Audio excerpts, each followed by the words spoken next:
Good afternoon, everyone. This is Victor from NewStars Migration.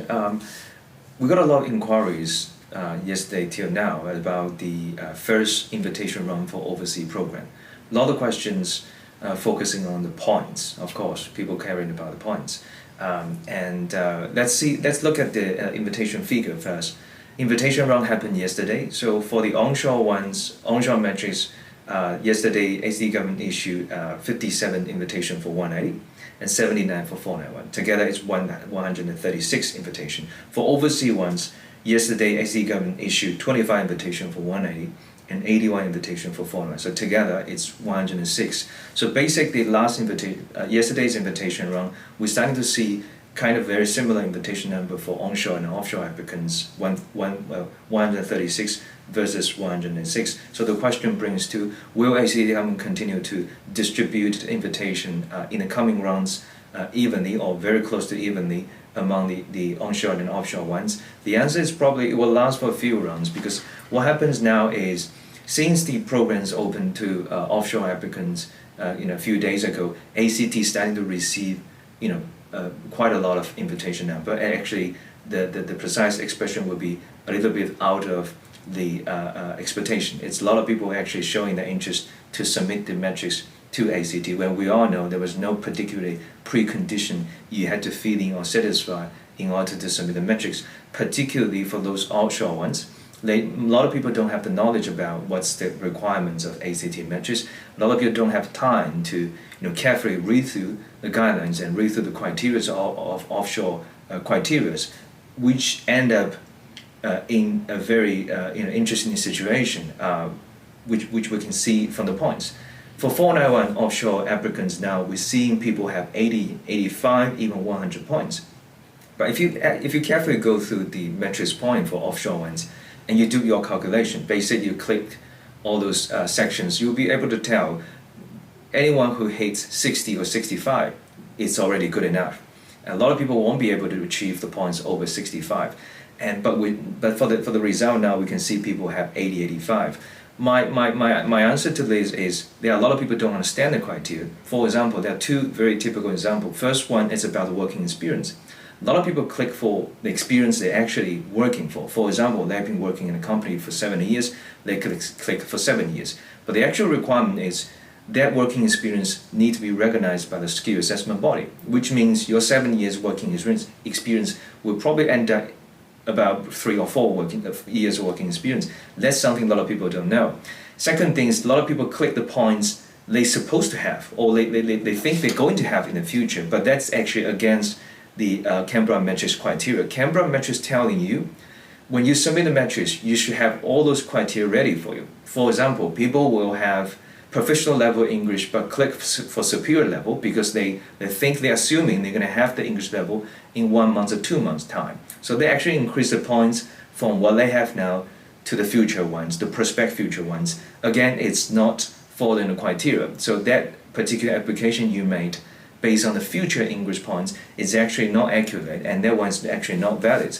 Another example we'll probably take is a lot of people even click job offer for 20 points because they assuming or they think this 20 points is basing on you'll be able to find a job offer in the future. But actually the criteria is you should secure a job offer before you submit the metrics, then you click the 20 points. So this is very interesting because this first round for offshore applicants, I assuming a lot of people don't understand the criteria, a lot of people showing the massive passion to ACT program. The result is they just go online and submit the metrics to show their interest to ACT. They're pushing out the points. So what we're seeing now for the first round is not accurate. So don't be panic. I got a chance to speak ACT government this morning as well. They tell me actually very confidently saying, this is probably not the actual number they expecting, the points expecting for offshore applicants. They're expecting probably people having 60 to 65 for 491. For 180 is a bit special because everyone who apply for 180 should have a job offer. That's the tough one, not the points. So you have to secure a very genuine job offer, and the requirement for job offer is actually very high. But for 491, as I'm saying, once you go through the system, you'll be able to find, and people have 65, satisfy a lot of criteria already. But those have 70 or 80 or even higher points, we're assuming a lot of people are actually making mistake.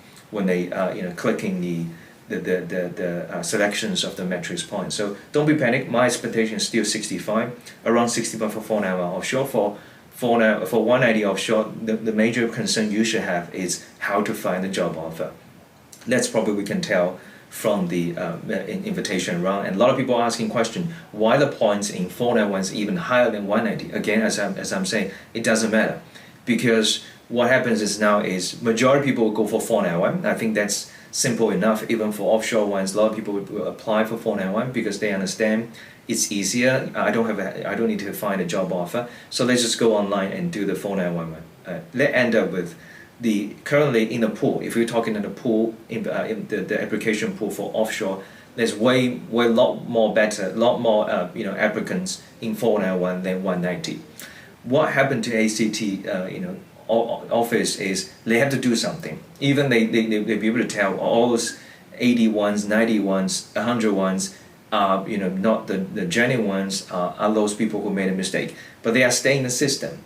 They have to clear out all those people have higher points in order to invite those people have reasonable points, saying those people have 65. So once you have somebody have points higher than you, they get invited first. This is how the system works. They cannot go down and they cannot suspect all those 81s and 91s are fakes. So they have to invite these 91s, 81, 101 first. And then what we're going to see is they issue, for example, they issue 81 invitation to 491.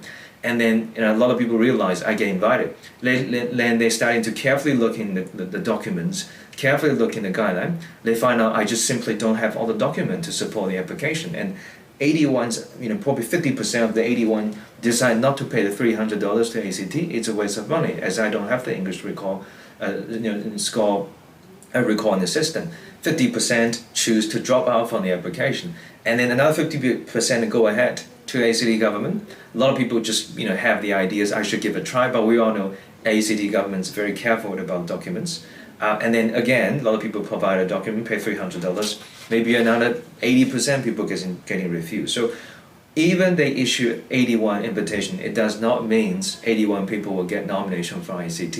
We probably see 10%, 5%, maybe even lower. So that's something we can expect. We should be able to have all those results in the coming few weeks. So simply saying 106 invitation to overseas does not necessarily mean 106 people will get nomination. We'll probably see a very low portions of people end up successfully getting the nomination. But the picture now is, the landscape now is, there are a lot of people apply from overshore, and there are a lot of people with points, a lot of high points, or ideally the points they think they have in the pool, and they may remain for a bit of time. And for those people who have genuine points, have 60, 65, 70 points, you just have to wait until those 80, 85, 95, 100 points gets kicked out from the system, and that's your chance to get invited.